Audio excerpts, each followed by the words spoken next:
All right, so the set is built, the set deck is up, and now it is time to talk about lighting my independent film, American Deadbolt. Now, I wanted to take a minute and walk through the set because there's a lot of important things when you're talking about lighting a set, especially if you're looking at a tiny little indie movie like this. Now, the first thing to point out is, okay, I'll be honest, we had no budget for this movie, which is something that I think a lot of you that are independent filmmakers are going to be encountering. So I had to beg, borrow, and plead and use resources that I actually had in my arsenal or that I could borrow from people and try and keep the expenses down.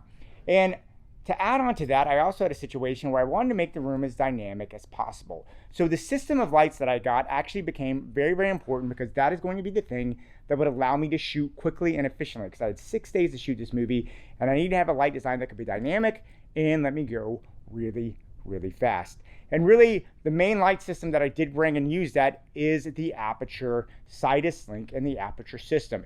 They're great lights. I can rely on them. They're reliable. And the app gives me a lot of flexibility to move fast and get what I need first. So let's take a look around. I can show you kind of what I did. Now, if you look around the room, I actually have a lot of wall sconces over my head. Now, I got 8 sconces, and I use an Aputure B7C 8 light kit. You can get these. They're not very expensive. And the great thing is this allowed me a ton of freedom and flexibility in shaping these dark walls on my set. I wanted my set to be warm. I wanted it to feel like it was the middle of the summer. So what I could do is I could take these lights, I could dial the Kelvin temperature down to 2700, and I could dial the intensity exactly where I needed it. In addition to that, I actually got some cheap lights at Target, some string lights, and I strung them around the room. These are just basic incandescent lights, and I did go ahead and put them on dimmers. And I thought these little lights could look kind of fireworky once you got bokeh and nice lenses on there. At least that was my logic. We'll see if it actually works in the film.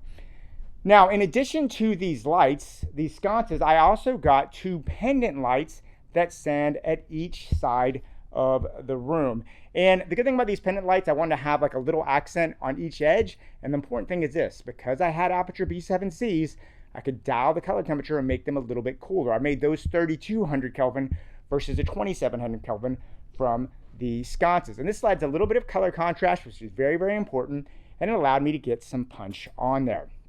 Now, my characters are moving around in one room, and I wanted to keep it dynamic, but I needed to go fast. That means I had to build 360 lighting into the set. And what I actually did is I built it into the roof.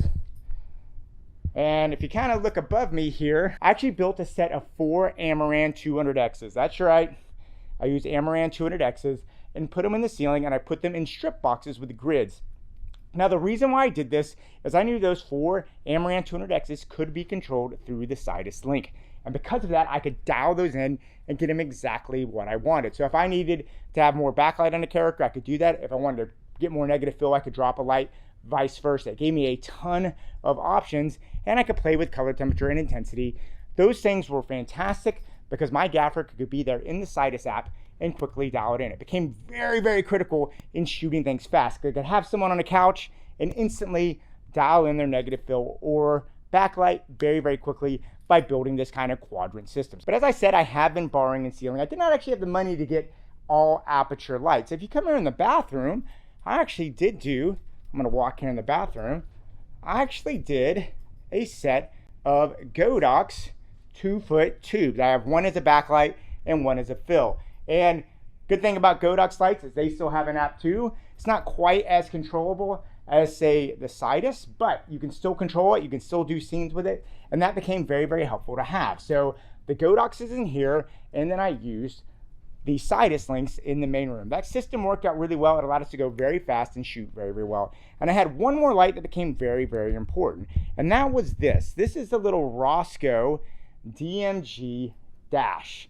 And this little dash is great because it has this little kind of half moon reflector. And what I love about it is I can use it. I can dial it in super low. It forms a really nice highlight.